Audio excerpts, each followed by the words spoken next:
नमस्कार, स्वागत है आपका फिफाना हिंदी क्लासेस के यूट्यूब चैनल पर। और आज की क्लास में भी अपन छंद पढ़ने वाले हैं और बहुत ही महत्वपूर्ण छंद कुंडलियां का अध्ययन अपन इस क्लास में करने वाले हैं। तो चलिए शुरू करते हैं क्लास को। और इस क्लास में अपन पढ़ने वाले हैं कुंडलियां छंद। कुंडलियां छंद एक ऐसा छंद है जिसमें दो छंदों की मात्राएं, या फिर अपन यूं कहें कि दो छंदों के लक्षण मिलते हैं। या फिर मैं सीधे कहूं तो देखिए, दोहा और रोला मिलकर कुंडलिया छंद का निर्माण करते हैं, यानी दोहा प्लस रोला बराबर कुंडलिया छंद होता है। देखिए, इसमें मात्राओं और सभी के क्रम को देखें तो जाहिर सी बात है कि जब दोहा और रोला से मिलकर बनेंगे तो उसी प्रकार के नियम आएंगे। तो सबसे पहले जो नियम आएंगे वो तो दोहा के आएंगे और उसके बाद जो नियम आएंगे वो रोला के आएंगे। किस प्रकार से? पहले जो दो चरण आएंगे वो तो दोहा छंद के आएंगे और बाद में जो चार चरण आएंगे वो रोला छंद के चरण आएंगे। हाँ, यहाँ पर दोहा छंद जो है वो जिस शब्द से शुरू होगा, जिस शब्द से प्रारंभ होगा दोहा छंद का, इसी शब्द से रोला का अंत होगा। ये चीज ध्यान रखनी है। यानी कुंडलिया छंद, आप दोहा रोला को छोड़िए, कुंडलिया छंद जहां जिस शब्द से शुरू होगा उसकी समाप्ति भी उसी शब्द से होगी, ये अनिवार्य माना जाता है। इसी के साथ साथ एक चीज और भी है कि दोहा के जो दो चरण है उनमें दोहा का जो अंतिम चरण है, दोहा का जो अंतिम चरण है वही रोला का प्रारंभिक चरण होगा या प्रारंभ चरण होगा। नहीं समझे? अब समझ में आएगा। तो अपन इसको अच्छे से लिखते हैं और उसके बाद अपन उदाहरण सहित समझेंगे, तब आपको बहुत अच्छे से समझ में आ जाएगा। तो चलिए शुरू करते हैं। सबसे पहले लक्षण को देखना। कुंडलिया छंद, और कुंडलिया छंद में दो छंदों के लक्षण प्रमुख रूप से पाए जाते हैं। चलिए शुरू करते हैं। सबसे पहले अपन यहां पर देखेंगे कि दोहा और रोला छंद के मिश्रण से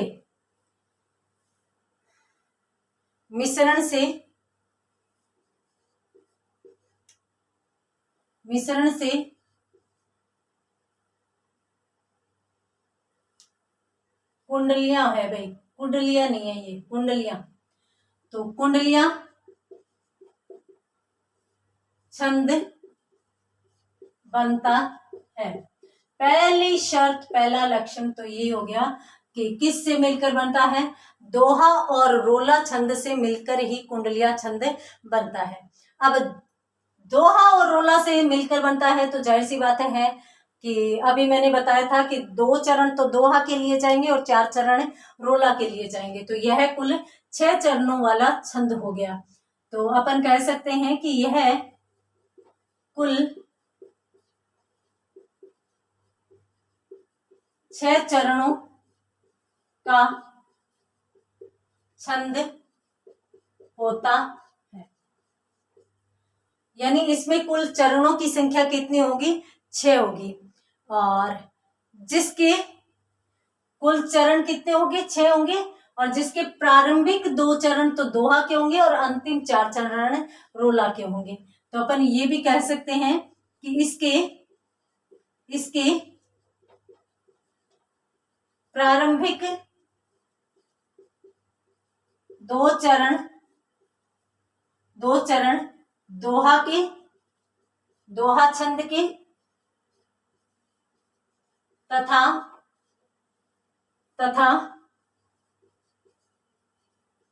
अंतिम 4 चरण रोला छंद के होते हैं। यानी ये इसकी प्रमुख विशेषता कही जा सकती है कि पहले 2 चरण तो दोहा छंद के आएंगे और उसके बाद अंतिम जो 4 चरण हैं, अंतिम 4 चरण, अंतिम 4 चरण रोला छंद के होते हैं। तो इसको आप स्क्रीनशॉट ले लीजिए। उसके बाद कुछ आगे जो नियम आता है वो भी मैं आपको बता देती हूँ। तो यहाँ पर एक चीज और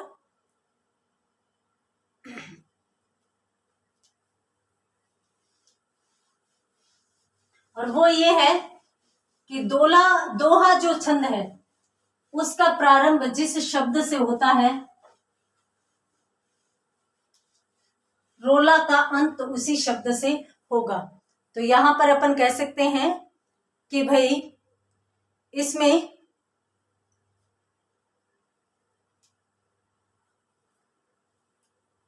पहली बात तो ये दोहा छंद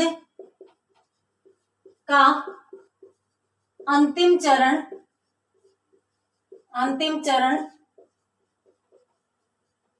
रोला छंद का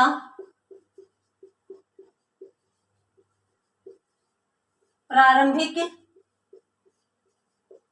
चरण होता है। दोहा छंद का तो अंतिम चरण होगा और रोला छंद का वही प्रारंभिक चरण होगा। यानी जिस चरण से दोहा छंद की समाप्ति होगी उसी से रोला का प्रारंभ होगा। और इसके साथ साथ एक और कि जिस शब्द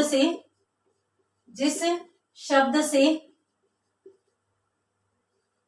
दोहा छंद का प्रारंभ होगा, दोहा छंद का प्रारंभ होगा उसी शब्द से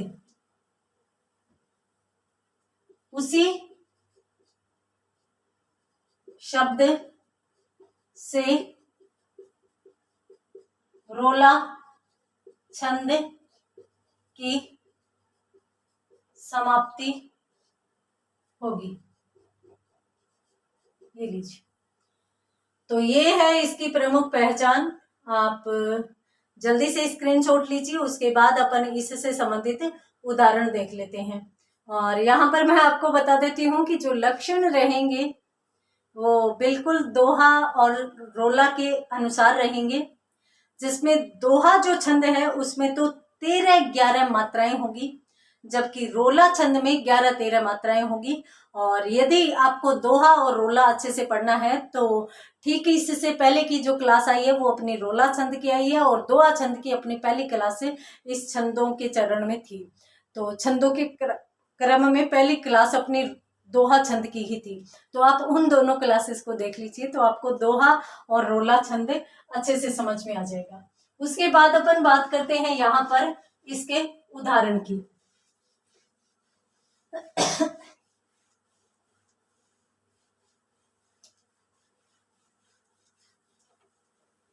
तो इसमें उदाहरण इसमें कहा जा सकता है, देखिए जैसे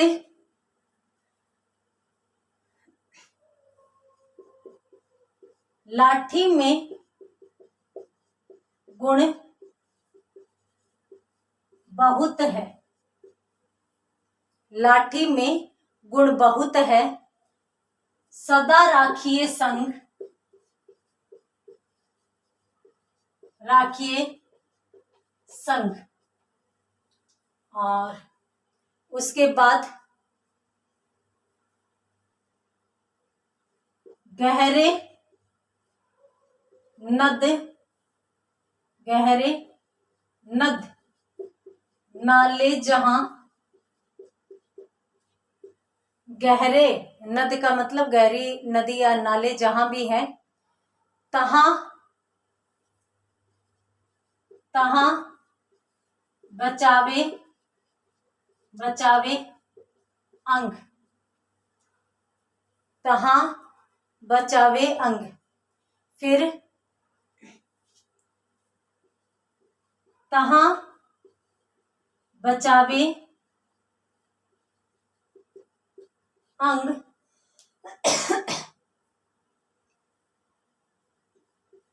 झपटी कुत्ते को मारे। जो लाठी है उसको हमेशा साथ रखना चाहिए। इस छंद में यूं ही कहा गया है कि लाठी में बहुत सारे गुण होते हैं और बहुत सारे गुणों में ये है कि ये गहरे नदी नाले से भी बचाता है और इसके साथ साथ झपटकर कुत्ते को भी मार देता है। दुश्मन दावा गिर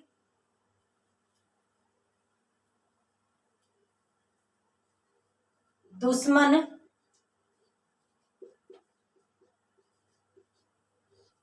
दावा गिर होए ताहू को झारे। होए ताहू को झारे। ये गिरधर कविराय नामक कवि की कविता है। कही गिरधर कविराय, कही गिरधर कविराय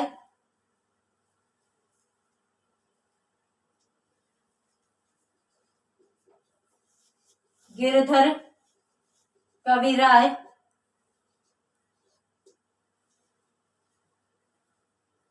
सुनो हो धुर के बाठी। अब एक जो पंक्ति बचती है वो मैं ऊपर लिख रही हूं। सब हथियारन छोड़ी, सब हथियारन छोड़ी,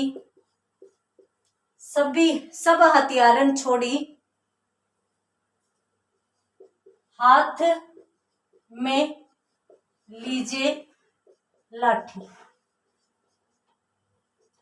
अब सबसे पहले तो अपन उन लक्षणों की बात करेंगे जिसके विषय में मैंने आपको बताया था कि मैंने आपको कहा भी था कि भाई आपको अब समझ में नहीं आया, बाद में समझ में आएगा। सबसे पहली बात तो मैंने ये बताई थी कि जिस चरण से दोहा का अंत होगा उसी से रोला का प्रारंभ होगा, रोला की शुरुआत होगी। तो देखिए पहले 2 चरणों में तो दोहा छंद है और अंतिम 4 चरणों में रोला छंद है, ये अपन देख चुके हैं। तो यहाँ पर पहले 2 चरणों में इनमें दोहा छंद है, तो दोहा छंद का अंतिम चरण कौन सा है? तहां बचावे अंग, ये है ना। और इसी से ही रोला की शुरुआत हो रही है। अब समझ में आया कि दोहा की समाप्ति जिस चरण से होगी उसी चरण से रोला की शुरुआत होगी। तो ये बिल्कुल समान आएंगे, पहली बात तो ये। दूसरा मैंने यूं बताया था कि भाई दोहा से जिसकी शुरुआत होगी, जिस शब्द से दोहा की शुरुआत होगी, रोला की उसी शब्द से समाप्ति होगी, ये बताया था। तो लाठी से दोहा की शुरुआत होती है, तो रोला का अंत किससे होता है, यानी अंतिम शब्द भी क्या होता है? लाठी। मैंने अंत में एक बार ये भी बताया था कि भाई इसका मतलब ये है कि कुंडलिया छंद की शुरुआत जिस शब्द से होती है अंतिम शब्द भी वही रहता है। तो उसी प्रकार से लाठी से शुरुआत हुई और लाठी पर ही इस चरण का अंत होता है। तो इस प्रकार की विशेषता जहां भी दिखे वहां पर कुंडलिया छंद होती है। सामान्यतः मात्राएं गिनने की आवश्यकता नहीं पड़ती क्योंकि इस प्रकार की विशेषता सिर्फ और सिर्फ कुंडलिया छंद की ही है। तो कौन सी विशेषता? 2 देख लीजिए, एक तो दोहा छंद का अंतिम चरण, वहीं से रोला का प्रारंभ चरण, और दूसरा जहां से शुरुआत वहीं पर अंत, तो वहां पर कुंडलिया छंद। अब अपन बात कर लेते हैं मात्राओं की। तो देखिए 2 गुरु गुरु गुरु, लघु लघु लघु लघु लघु गुरु, ठीक है।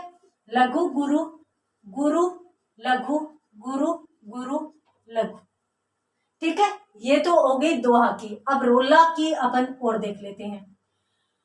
देखिए लघु गुरु लघु गुरु गुरु गुरु लघु, लघु लघु लघु लघु गुरु गुरु गुरु गुरु, ये है। पहले तो इसकी गिनती करते हैं। 2 2 4 2 6 7 8 9 10 11 12 13, यानी 13 मात्राएं पहले चरण में। और उसके बाद 1 2 3 2 5 6 2 8 और 2 10 और 11, ये लो 11, यानी 13-11 मात्राएं किस छंद में मानी जाती है? दोहा में। तो दोहा छंद की शर्त तो पूरी है, यानी इसमें दोहा छंद तो है इन दोनों चरणों में। अब अपन इसकी बात कर लेते हैं। तो इसमें यदि अपन देखें तो 1 2 3 4 2 6 2 8 2 10 और 1 11, ये लीजिए, इसमें कितनी मात्राएं हैं? 11 है। और इसमें देखें तो 1 2 3 4 2 6 2 8 2 10 2 12, यानी यहाँ पर कुल कितनी मात्राएं आनी चाहिए? हाँ, यहाँ पर जो मात्राएं आनी चाहिए, तो देखिए सबसे पहले तो 1 2 3 4 6 2 8 2 10 और 2 12, यहाँ पर फिर झपटी, इसमें बड़ी मात्राएं आएगी तो यहाँ पर गुरु हो जाएगा। देखिए 1 2 2 4 5 2 7 2 9 2 10, 1 2 2 4 5 2 7 2 9 और 9 2 11 2 13, यानी 13 मात्राएं यहाँ पर आ गई। और ये मैंने बताया था कभी कभार मिस प्रिंट की वजह से यहाँ पर जो झपटी है वो छोटी मात्रा थी, तो इसमें मिस प्रिंट की वजह से छोटी आ जाती है। तो यदि अपन बड़ी करते हैं तो यह चरण भी हमारी शर्तें पूरी कर रहा है। यानी रोला छंद की शर्त की कैसी होती है? दोहा से बिल्कुल विपरीत। दोहा में 13-11 होती है, तो इसमें 11-13 हो रही है, और इसमें 11, इसमें 13 मात्राएं हो रही है, इधर 13-11 भी हो रही है, यानी दोनों की दोनों शर्त भी पूरी है। तो यहाँ पर अपन कह सकते हैं कि हमारा कुंडलिया छंद है, और अपने को सिर्फ और सिर्फ इस चरण को याद रखना है और बाद में अपने को परीक्षा में लिखना है। तो आप इसका स्क्रीनशॉट ले लीजिए। इसमें पहले जो 2 चरण है उनमें दोनों में दोहा छंद के लक्षण हैं, और अंतिम 4 चरण है उनमें चारों में रोला छंद के लक्षण हैं।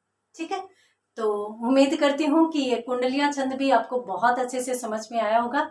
मिलते हैं अगली क्लास में अगले छंद के साथ, तब तक के लिए धन्यवाद।